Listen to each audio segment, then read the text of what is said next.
goodness. When I look at you, Everton, I know our future is bright. Can we hear it for Everton Blair? So good. So good. Well, it is just wonderful to be with you this afternoon in the ATL.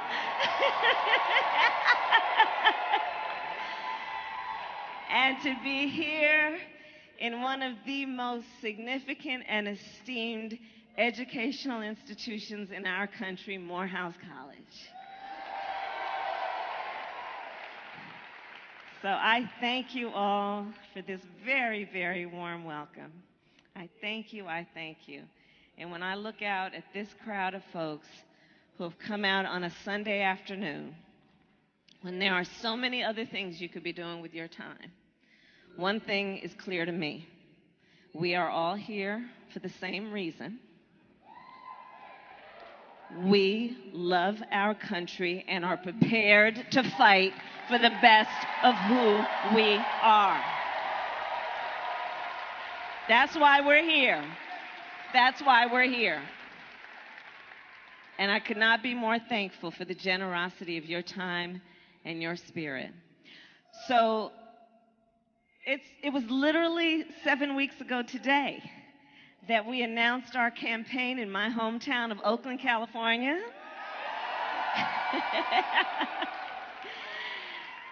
And it's been an extraordinary process. It has been a process of traveling our great country and talking with folks. It has been about really the goal of our campaign, because let me just be really clear with everybody. I fully intend to win this campaign. I fully intend to win.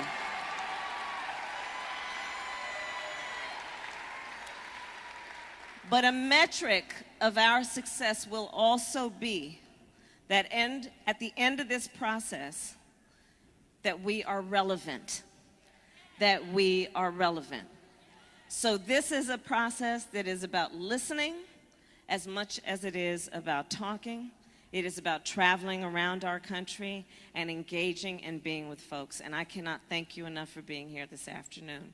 So, since we started this campaign, people have been asking me, why are you running? And so there are a number of reasons. And one of them is I do believe that this is a moment in time that is an inflection moment in the history of our country. This is a moment in time that is requiring us each and collectively to look in a mirror and ask a question. That question being, who are we? And I believe part of the answer to that question is, we are better than this. We are better than this. And so this is a moment in time to fight for the best of who we are, and fight we will. I'm also running because I believe this is a moment in time where we must restore truth and justice in our country. Truth and justice. This is a moment in time where we must restore equal opportunity for all Americans.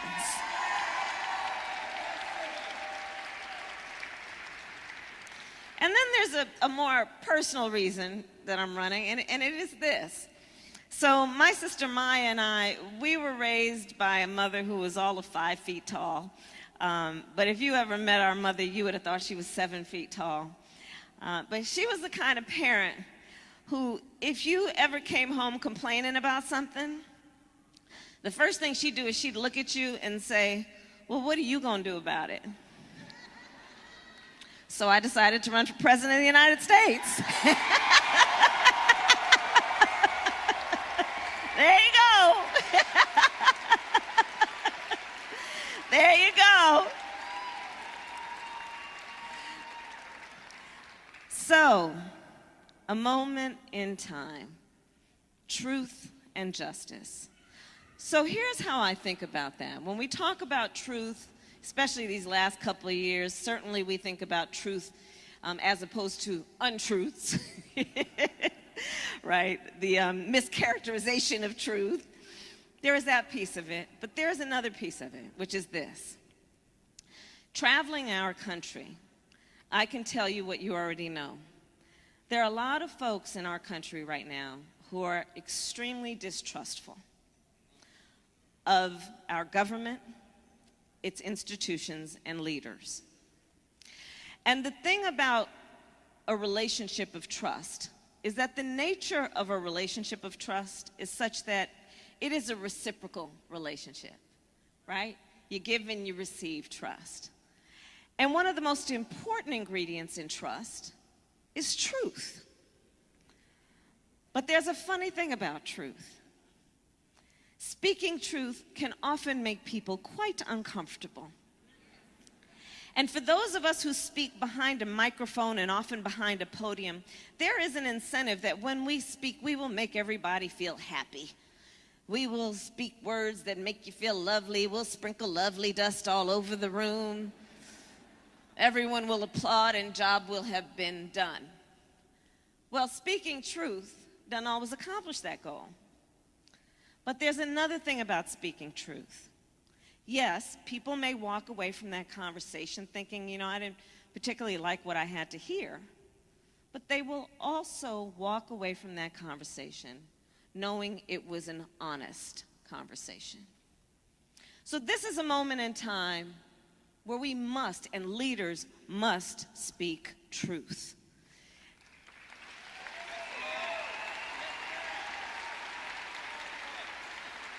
Now, y'all might be looking at me saying, okay, Kamala, what are some of the truths you have in mind? Well, if Charlottesville didn't make it clear, if the Tree of Life Synagogue did not make it clear, racism, anti-Semitism, sexism, homophobia, transphobia, Islamophobia are real in this country, and they are an expression of hate. And we must speak that truth so we can deal with it. And fight the source of hate. Let's speak that truth. Let's speak the truth. The economy of America is not working for working people. Let's speak that truth. So how do we know that? Well, in America today, for almost half of American families cannot afford a $400 unexpected expense.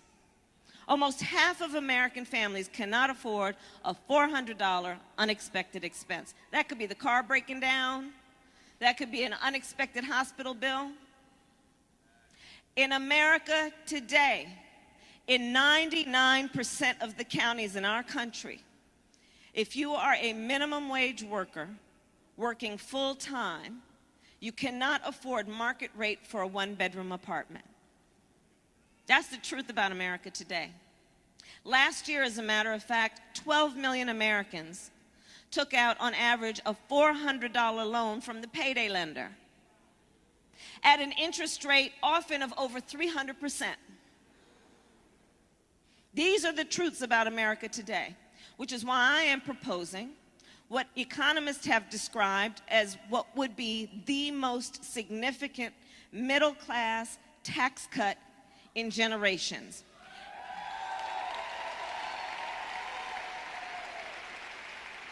And specifically, what I am proposing is that for families that are making less than $100,000 a year, you receive a tax credit of up to $6,000 a year that you can collect at up to $500 a month. All the difference between being able to get through the end of the month and not. And then you know how folks are. People say, well, how are you going to pay for that? I'm going to tell you how I'm going to pay for it. We're going to repeal that tax bill that they passed that benefited the top 1% and the biggest corporations of our country. That's how we're going to pay for it. It'll get paid. Let's speak truth. Let's speak truth. We are a society that pretends to care about education, but not so much the education of other people's children. Let's speak that truth. Let's speak that truth. So I've been traveling, like I said, and I've been meeting with folks. I've been meeting with all kinds of teachers all over our country. And I can't tell you how many teachers I've met with that are working 2 jobs, sometimes 3, to pay the bills, to put food on the table, and because over 90% of the teachers in our country are coming out of their own pocket to pay for school supplies. Now, true personal story, my first grade teacher, Mrs. Frances Wilson, God rest her soul, attended my law school graduation. I think most of us know that any success we have achieved was in part and in great part because of the teachers that believed in us and invested in us. In fact, I will say this. I believe there are 2 groups of people that are raising our children: parents, grandparents, aunties and uncles, and our teachers. And it is time we pay our teachers their value.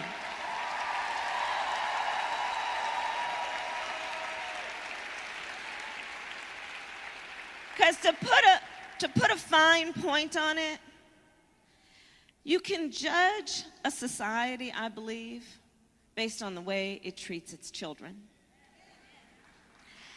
And there is no greater expression of love for a child than investing in that child's education.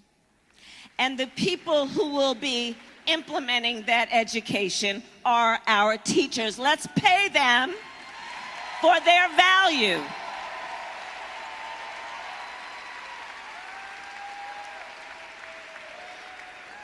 So what I am proposing is something we've not seen from a president since LBJ. What I'm proposing is what will be the largest federal investment in closing the teacher pay gap, which at this point is a gap that means that our teachers are on average receiving 10 or more % less than other college graduates in pay, and we need to close that gap to invest in our collective future.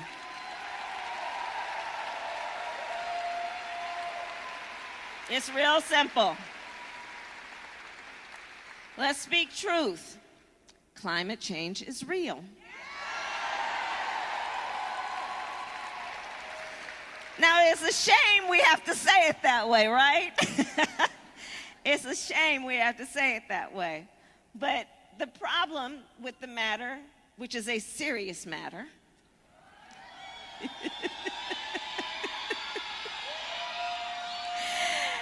is that we've got a situation where we have supposed leaders in our country who are out there pushing science fiction instead of science fact. We have supposed leaders in our country who are denying what is presenting itself as the most existential threat to who we are as human beings, because let's be clear, this species requires clean air and clean water, and it is very much at peril right now. And the only way we are going to fix this problem is to understand it is in large part due to human behaviors, which can be changed without much change to your lifestyle. But there has got to be leadership at the very top who takes this on and understands that we can do something about it. And let's stop ceding our role on the globe as being a leader on the issue of climate change.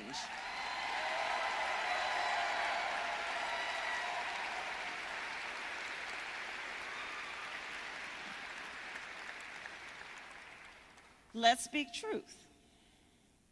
In America today, there are parents who will sit down with their children at dinner time. Their children, they could be elementary school, middle school, high school. And those parents will ask their children, "How was your day, darling?" And the child will say, "Well, it was a difficult day." "Why is that?" "Well, we had a drill today at school." "Well, what did that drill involve?" "It involved us learning that we needed to go run and hide in a closet." "Why, Mommy and Daddy, did we have to learn to do that?" "Well, because they said something about it might be because there'll be a masked gunman roaming the streets of our school and roaming the halls of our school." "Why, Mommy and Daddy, must we go through that?"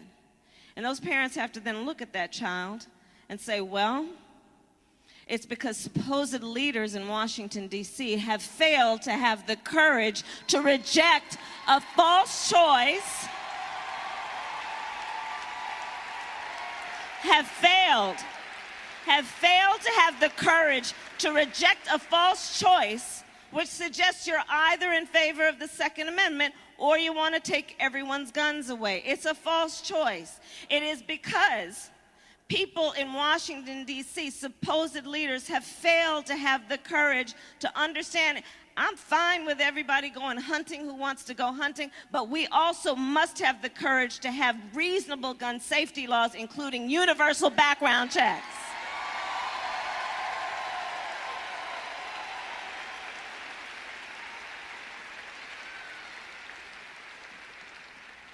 Let's speak truth. In America today, there are parents who sit down with their son when he turns 12 years old to have the talk. A conversation wherein those parents say, "Son, you may be stopped, you may be arrested, you may be chased, you may be shot because of the color of your skin." Let's speak that truth so we can get to a point that the young men of America do not have to live in fear that they will be singled out for behavior that is wrong and disruptive of a civil society. Let's speak that truth. Let's speak truth on some of the current topics of the day. Let's speak truth that the American public deserves transparency and accountability, and the Mueller report must be made public for a full accounting of what happened. And the Attorney General of the United States must be required to come and testify before Congress instead of just submitting a 4-page memo on what happened. Let's speak truth. And let's speak what I believe, especially now, is one of the most fundamental and important truths that must be spoken, in particular when there are so many powerful voices that are right now trying to sow hate and division among us. And that truth is this: the vast majority of us have so much more in common than what separates us. Let's speak that truth.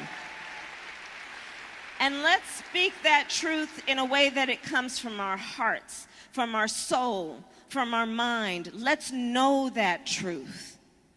Let that fuel us. Let us know that truth based on what I call the middle of the night thought. You know, some people call it the 3 a.m. thought. Other people call that moment the witching hour. You know what I'm talking about. When you wake up in the middle of the night with that thing that's been weighing on you, sometimes in a cold sweat. Well, for the vast majority of us, when we wake up thinking that thought, it is never through the lens of the party with which we're registered to vote.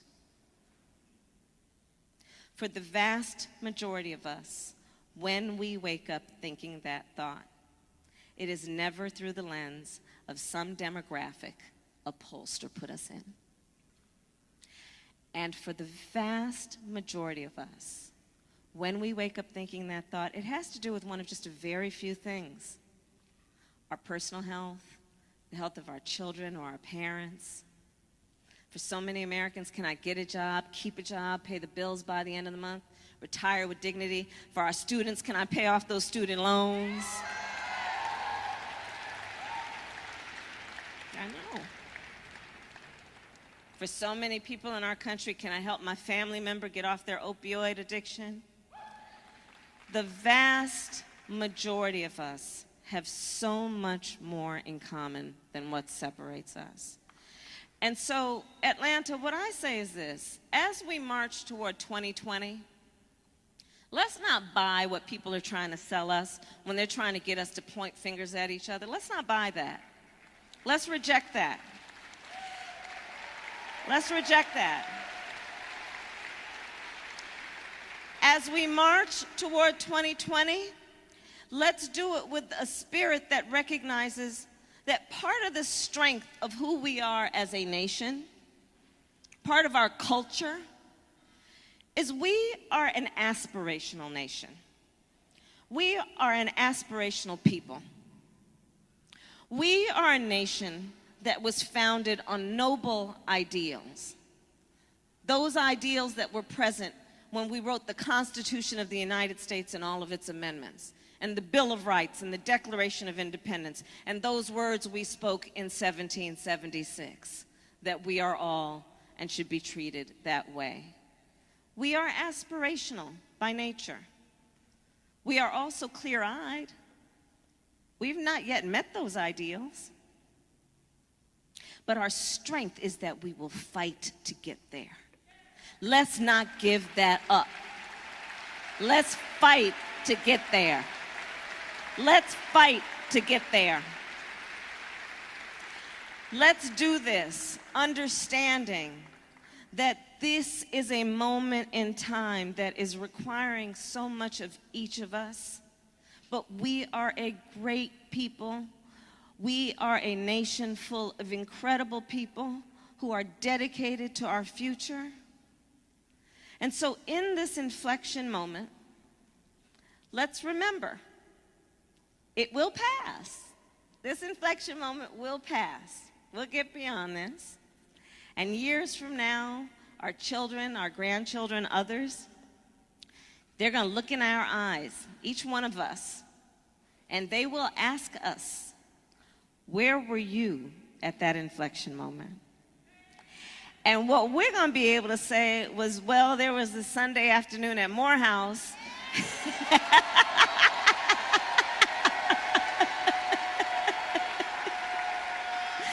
When we were all hanging out together. And what we are going to also say when they ask us about this moment in time is we will tell them more than just how we felt. We will tell them what we did. We will tell them what action we took, that we stood up, that we stepped out, that we organized folks, we registered folks to vote, we took people to the polls, that we fought for the soul of our country. That's what we will tell them. That's what we will tell them, and our future is bright because we can see what can be, unburdened by what has been, and we will fight for the soul of our country. Yes, we will.